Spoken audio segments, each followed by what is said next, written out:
শুকরিয়া আদায় করি, সকলেই বলি আলহামদুলিল্লাহ। পরে পরে বিশ্ব নবীর প্রতি লাখো দরুদ ও সালাম, সকলেই বলি সাল্লাল্লাহু আলাইহি ওয়াসাল্লাম। তারপরে পরে মাইকের আওয়াজ যারা শ্রবণ করছেন এবং পর্দার আড়ালে যে সমস্ত মায়েরা, বোনেরা, ভাই ও বাবাজিরা, প্রত্যেককে আন্তরিক সালাম, শুভেচ্ছা, অভিনন্দন জানিয়ে আমি দুটো একটি কথা বলার জন্য মহান আল্লাহর কালামুল্লাহ শরীফ থেকে ছোট্ট একটি আয়াত তেলাওয়াত করেছি। চেষ্টা করব তেলাওয়াতকৃত আয়াতটিকে সামনে রেখে দুটো একটি কথাবার্তা বলার। মহান আল্লাহ বলিয়ে দেন, সকলেই বলি আল্লাহুম্মা আমিন। তার আগে আমরা সকলে রাসূলের প্রতি একটু দরুদ ও সালাম পরিবেশন করি। সকলেই দরুদ শরীফ পড়ি। আল্লাহুম্মা সাল্লি আলা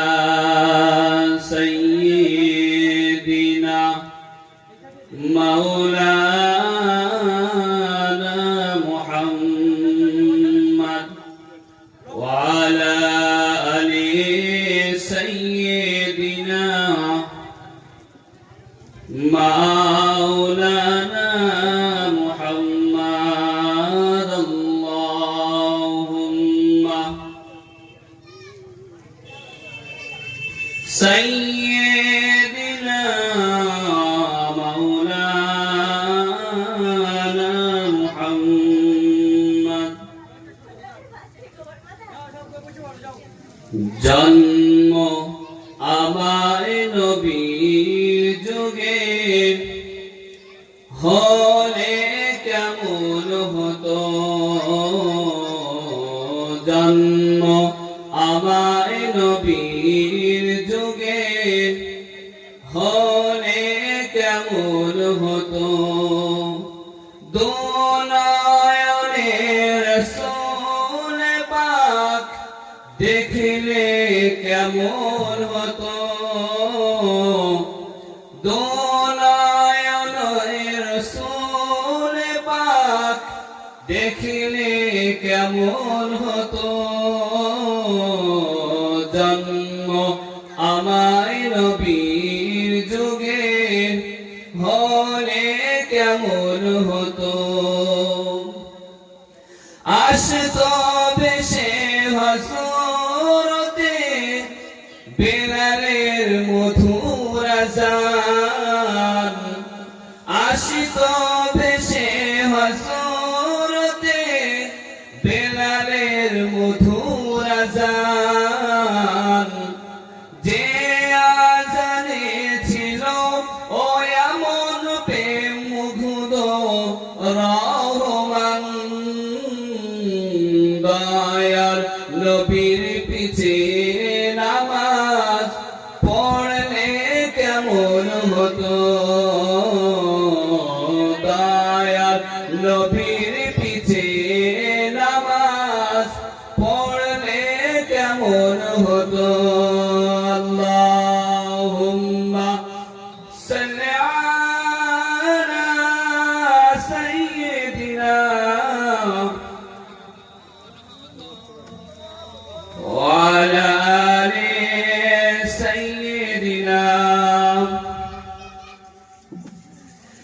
দিনে কত আলোচনায় থাকতাম আমি অধম, দিনে কত আলোচনায় থাকতাম আমি অধম, সামনে রাসূল পাক হতো, পাশে সাহাবাগণ, দিনে কত আলোচনায় থাকতাম আমি অধম, সামনে রাসূল পাক হতো, পাশে আবু বকর ওমর উসমান আলী সঙ্গী কেমন হতো আবু বকর ওমর উসমান আলী সঙ্গী কেমন হতো আল্লাহুম্মা সাল্লি আলা ওয়ালা আলি সাইয়্যিদিনা মাওলানা মুহাম্মদ তু কলমাল জিকির লা ইলাহা ইল্লাল্লাহ লা ইলাহা ইল্লাল্লাহ লা ইলাহা ইল্লাল্লাহ মুহাম্মাদুর রাসূলুল্লাহ আল্লাহুম্মা সাল্লি আলা সাইয়্যিদিনা মাওলানা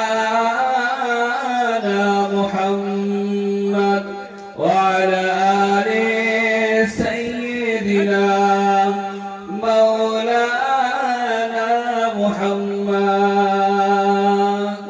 সাল্লাল্লাহু আলাইহি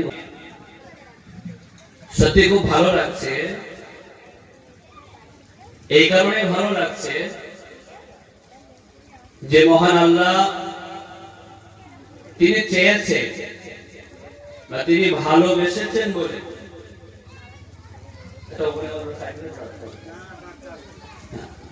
ভালোবেসেছেন বলে এত সুন্দর একটা পবিত্র মাহফিল আমাদের মতো গুনাহগারদের দ্বারা আল্লাহ পাক করিয়ে নিয়েছেন বা এই মাহফিলে বসে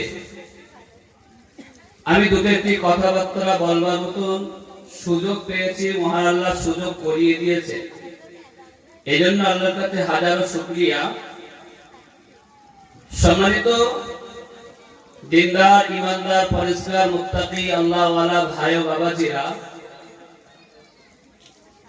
আমাদেরকে শুধু টাকা খরচা করে এরকম বড় বড় মাহফিল করতে হবে আর হুজুররা জলসা করবে চলে যাবে টাকা নিয়ে জলসার মানে এটাই না এই ছোট ছোট মাহফিল গুলো সেই সমস্ত মানুষদের জন্য করা হয় যে সমস্ত মানুষগুলো আর মাদ্রাসায় গিয়ে শিক্ষা অর্জন করার মতো পরিস্থিতি নেই এই ছোট্ট ছোট্ট মাহফিল গুলো হয় সেই সমস্ত মানুষদের জন্য একটা মাদ্রাসা এখান থেকে তারা দিনের কিছু নির্যাস দিনের কিছু জ্ঞান তারা উপলব্ধি করতে পারে বা অর্জন করতে পারে আজকে আমার বয়স 50 আমার বয়স 40 আমার বয়স 55 45 আমার এই বয়সে মাদ্রাসায় গিয়ে শিক্ষা অর্জন করব আমার জন্য সেটা সম্ভব নয় কারণ আমি একজন সাংসারিক মানুষ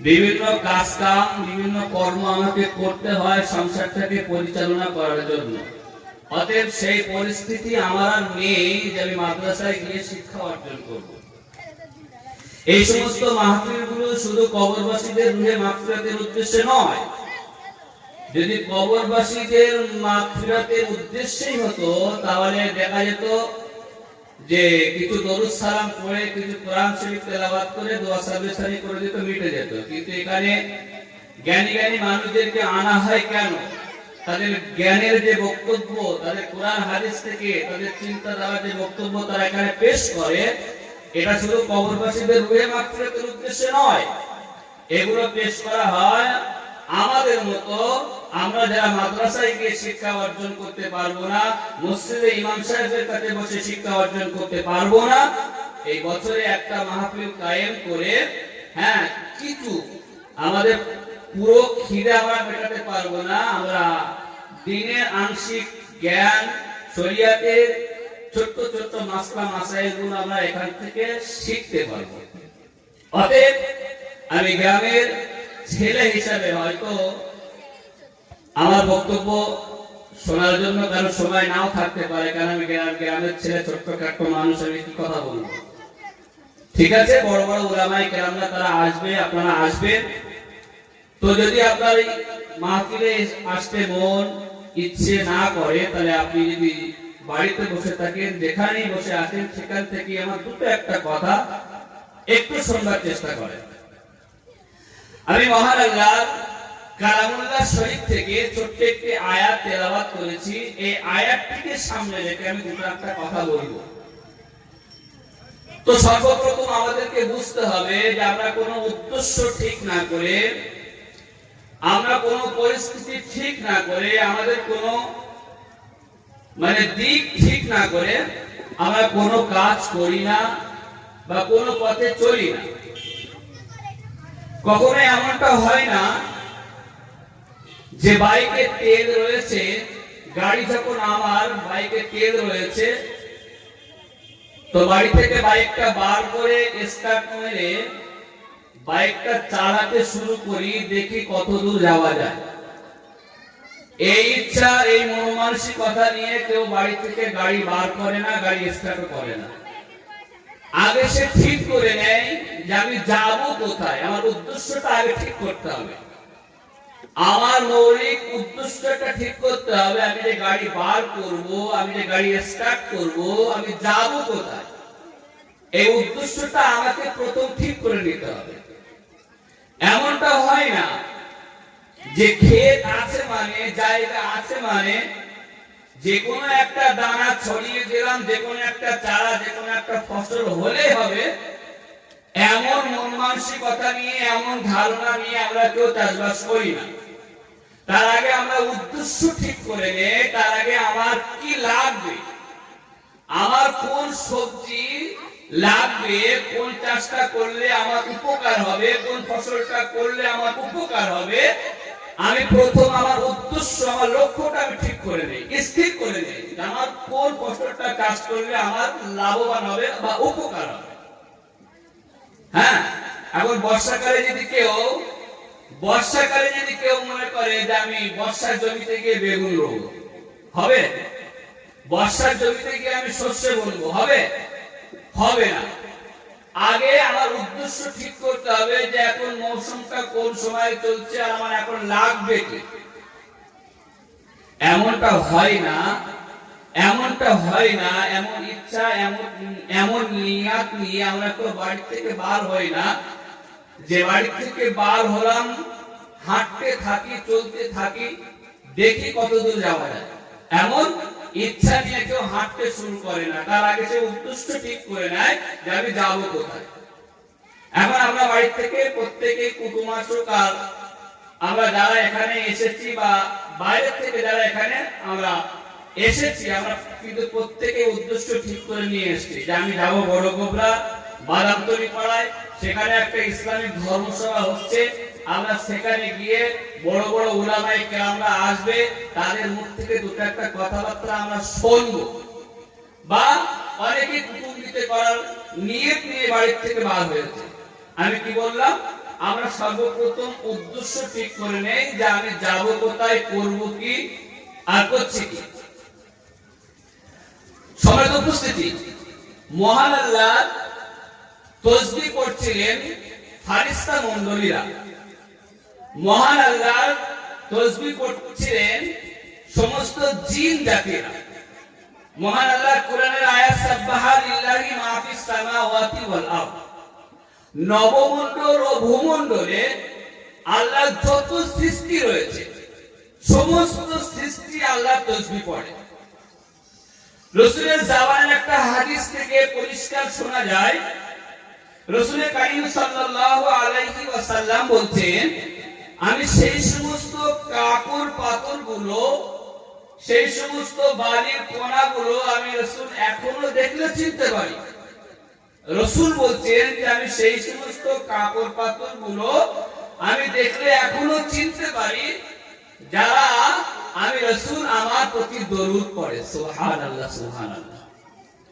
প্রিয় রাসূল বলছে যে আমি সেই সমস্ত পাথরগুলো, সেই সমস্ত কাপড়গুলোকে দেখলে চিনতে পারি যে যে সমস্ত কাপড় পাথর গুলো আমি রাসূল আমার প্রতি দরুদ পড়ে, সুবহানাল্লাহ সুবহানাল্লাহ। তাহলে আল্লাহ কোরআনের আয়াত থেকে আমরা জানতে পারলাম মহান আল্লাহ বলতে সাব্বাহা লিল্লাহি মা ফিস সামাওয়াতি ওয়াল আরদ, জমিন আসমানে আল্লাহ যত সৃষ্টি রয়েছে সব সৃষ্টি আল্লাহ তাসবিহ পড়ে।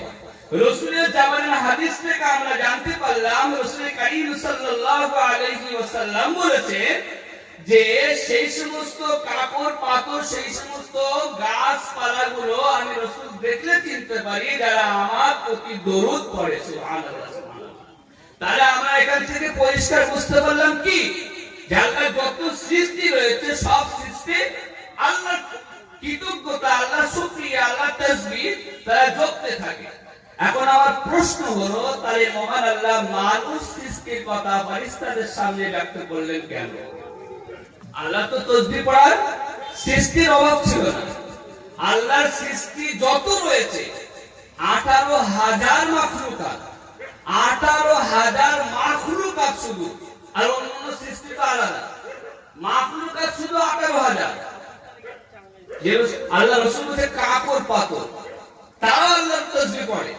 এদিকে আল্লাহ 18,000 মাখলুকাত থেকে একটা মাখলুকাত বাদ দেন, আশরাফুল মাখলুকাত যেটা মানে মানব, এই মানবকে বাদ দেন, তাহলে আল্লাহ এখন একটা সৃষ্টি আল্লাহ তাসবিহ পড়ে। তাহলে আল্লাহ কেন ফেরেশতাদের সামনে মানুষ সৃষ্টি করার কথা বললেন কেন? তাহলে নিশ্চিত আল্লাহ কোন উদ্দেশ্য থাকতে পারে, থাকবে না স্বাভাবিক কি? আমরা যখন পথে বার হই তার উদ্দেশ্য ঠিক করে নেই যে আমি যাব কোথায়, বাইক স্টার্ট করছি আমি যাব কোথায়, আমার গন্তব্য কোথায়, আমি প্রথমে এটা ঠিক করে নিই। তো মহান আল্লাহ যে ফেরেশতাদের সামনে আমাদের সৃষ্টির কথা বললেন তাহলে নিশ্চিত তার কোনো উদ্দেশ্য থাকবে বা উদ্দেশ্য থাকাটাই স্বাভাবিক। মহান আল্লাহ মানুষ সৃষ্টির কথা কোরআনে যত জায়গায় বলেছে, আল্লাহ পাক মানুষ সৃষ্টির কথা কোরআনে যত জায়গায় বলেছে তার ভিতরে একটা কথা আল্লাহ বলেছেন আল্লাযী খালাকাল মাউতা ওয়াল হায়াতা লিয়াবলুয়াকুম আইয়ুকুম আহসানু আমালা। আল্লাহ বলছে যে আমি মানুষকে সৃষ্টি করেছি, মানুষের ভিতরে হায়াত আর মউত দুটো জিনিস রয়েছে।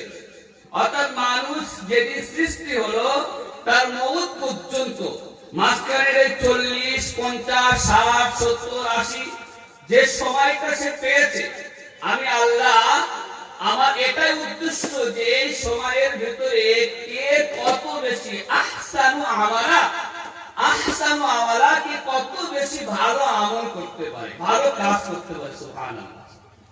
আল্লাহ বললেন আমি মানুষকে সৃষ্টি করেছি বান্দা, তোমার কাজের পেছনে যদি তোমার কোনো উদ্দেশ্য থাকে তো আমি যে মহান আল্লাহ আমি যে তোমাদেরকে সৃষ্টি করেছি নিশ্চিত আমার এই সৃষ্টির পেছনে কোনো উদ্দেশ্য অবশ্যই রয়েছে, অবশ্যই রয়েছে।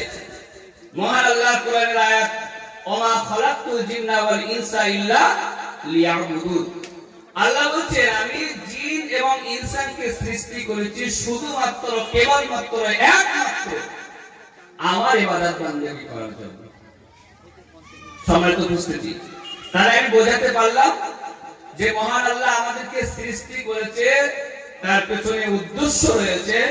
আমি বলতে গিয়ে বললাম কোরআনের অপর আয়াত পড়ে যে মহান আল্লাহ আমাদেরকে সৃষ্টি করেছে, আমরা এই সৃষ্টির পরে আমাদের মউত আসার আগ মুহূর্ত পর্যন্ত এই সময়ের ভিতরে আমরা কত বেশি আল্লাহর ইবাদত বান্দেগী করতে পারি, তো মহান আল্লাহ এটা দেখার জন্য আমাদেরকে সৃষ্টি করেছে। আমি অপর আয়াত পড়ে জানালাম কি ওমা খালাকতুল জিন্না ওয়াল ইনসা ইল্লা লিয়াবুদুন। আল্লাহ জিন এবং ইনসানকে সৃষ্টি করেছে আল্লাহর ইবাদত বান্দেগী করার জন্য। সম্মানিত উপস্থিতি, এখন প্রশ্ন হলো আমার প্রশ্ন এই জায়গায় যে মহান আল্লাহ যে উদ্দেশ্য করে, মহান আল্লাহ যে নিয়াত তার মনের ভিতরে যে উদ্দেশ্য করে আমাদেরকে সৃষ্টি করেছে, আচ্ছা আমরা কি পারি সেই মহান আল্লাহর উদ্দেশ্য মাফিক কাজ করতে? পারি না। নিশ্চিত আমি আপনি জেনে থাকবো, আমি আপনি একটা গাড়ি যখন কিনেছি, আমার উদ্দেশ্য ছিল এই গাড়িটা কিনছি, এই গাড়িটা চেপে আমি আমার দোকানে যাব, অফিসে যাব, আদালতে যাব, আমি আমার কাজ কারবার দিনের প্রয়োজনীয় যেটা করতে হয়, এখানে ওখানে যে ছুটাছুটি করতে হয়, এই উদ্দেশ্য নিয়ে আমি গাড়িটা কিনেছি। গাড়িটা কেনার পরে যদি আমি দেখি যে গাড়িটা আমার উদ্দেশ্য মাফিক কাজ করছে না, তাহলে আমি কিন্তু অসন্তুষ্ট হব। আমি অসন্তুষ্ট হব। কি ল্যাপটপটা কিনেছিলাম, মোবাইলটা কিনেছিলাম, কম্পিউটারটা কিনেছিলাম আমার অনলাইনের কাজ কামগুলো করার জন্য। এখন আমি ল্যাপটপ, মোবাইল, কম্পিউটারটা কেনার পরে দেখলাম আমার সেই উদ্দেশ্য মাফিক কাজ করছে না, তাহলে আমি আপনারা প্রত্যেকে কিন্তু অসন্তুষ্ট হব। মসজিদে একজন ইমাম সাহেব রেখেছিলাম। আমার উদ্দেশ্য ছিল কি যে এই ছেলেটাকে, এই হুজুরটাকে যদি মসজিদে ইমাম সাহেব হিসেবে রাখতে পারি, তাহলে মহল্লার উপকার হবে, মহল্লার বাচ্চাদের উপকার হবে, মানুষের উপকার হবে, প্রত্যেকের জ্ঞান বাড়বে, প্রত্যেকের সুন্দর বক্তব্য সে পেশ করবে, বক্তব্য শোনাবে, তাতে করে দিনের মানে দেশের জাতির প্রত্যেকের উপকার হবে। এখন আমি যদি দেখি যে ইমাম সাহেবকে যে উদ্দেশ্যে রেখেছিলাম, ইমাম সাহেব সেই উদ্দেশ্য মাফিক কাজ করছে না, কিংবা মাদ্রাসায় একজন হাফেজ সাহেবকে রেখেছিলাম, এই হাফেজ সাহেবকে যদি মাদ্রাসায় রাখা হয়, তাহলে দেখা যাবে এই হাফেজ সাহেবের দ্বারাই সুন্দর সুন্দর বাচ্চা হাফেজে কোরআন তৈরি হবে। এখন আমি যে নিয়ত করে মসজিদে ইমাম সাহেব রেখেছিলাম, মাদ্রাসায় হাফেজ সাহেব রেখেছিলাম, আমি দেখা যাচ্ছে আমি যে উদ্দেশ্য করে রেখেছিলাম, ষোলানা উদ্দেশ্য কিছু আদায় হচ্ছে না। আমি বা আপনারা প্রত্যেকে কিন্তু অসন্তুষ্ট হব, ঠিক না? তাহলে মহান আল্লাহ আমাদের যে উদ্দেশ্য করে সৃষ্টি করেছে, এই উদ্দেশ্য মাহফিল যদি আমি কাজ না করতে পারি, আরে আমার কাজের উদ্দেশ্যের পিছনে যদি আমার উদ্দেশ্য সফল না হয়, উদ্দেশ্য আদায় না হয়, তা আমি বান্দা সেই বান্দার প্রতি অসন্তুষ্ট হই, সেই যন্ত্রের প্রতি, সেই জিনিসের প্রতি অসন্তুষ্ট হই। তো যে মহান আল্লাহ আমাদেরকে উদ্দেশ্য করে সৃষ্টি করেছে, তার কাজগুলো যদি আমরা না করে দিতে পারি, তাহলে নিশ্চিত কিন্তু অসন্তুষ্ট হবেই, অসন্তুষ্ট নিশ্চিত হবে। সম্মানিত উপস্থিতি, মহান আল্লাহ আমাদেরকে সৃষ্টি করেছে, আল্লাহ পাক আমাদের দ্বারাই তিনি দেখতে চান যে আমরা কতটা আল্লাহর ভালো কাজ, আল্লাহর উদ্দেশ্য মাহফিল কতটা কাজ করতে পারি। এই উদ্দেশ্য করেই কিন্তু আল্লাহ আমাদেরকে সৃষ্টি করেছে। আপনার প্রশ্ন আসতেই পারে, এমন কিছু মানুষ আছে যে তারা প্রশ্ন করতেই পারে যে হুজুর, আপনি তো আপনার মতন বলতেন ইবাদত বান্দেগী করার জন্য, তো সংসার ধর্ম কি করে করবেন? সংসার ধর্ম তো আপনি করতে বলতেন, কিন্তু সংসার কি করে টাকাবো? যদি সারাদিন ইবাদত বান্দেগী করি, তা বাচ্চা কাচ্চা খাওয়া দাওয়া দেবে কে? আল্লাহ দেবে? এরকম প্রশ্ন আসবে, অবশ্যই করবে। সম্মানিত উপস্থিতি, আল্লাহ পাক আপনাকে 5 ওয়াক্ত নামাজ আপনার প্রতি ফরজ করেছে। 5 ওয়াক্ত নামাজ আপনার প্রতি ফরজ করেছে। আপনি একটু হিসাব করে দেখেন তো, 5 ওয়াক্ত নামাজ কি ফরজ করতে হয়? 5 ওয়াক্ত নামাজ 5টা টাইমে ফরজ করা হয়েছে। আল্লাহ পাক বলছে ইন্নাস সালাতা কানাত আলাল মুমিনিনা কিতাবাম মাওকুতা। আল্লাহ পাক বলছে যে আমি নামাজকে মানুষের জন্য নির্ধারিত সময়ে ফরজ করেছি। ফজর একটা সময়ে, জোহর একটা সময়ে, আসর একটা সময়ে, মাগরিব একটা সময়ে, ইশা একটা সময়ে। দেখেন প্রত্যেকটা নামাজের মাঝে মাঝে আমাদের সময় আছে। আরো আপনি মাথায়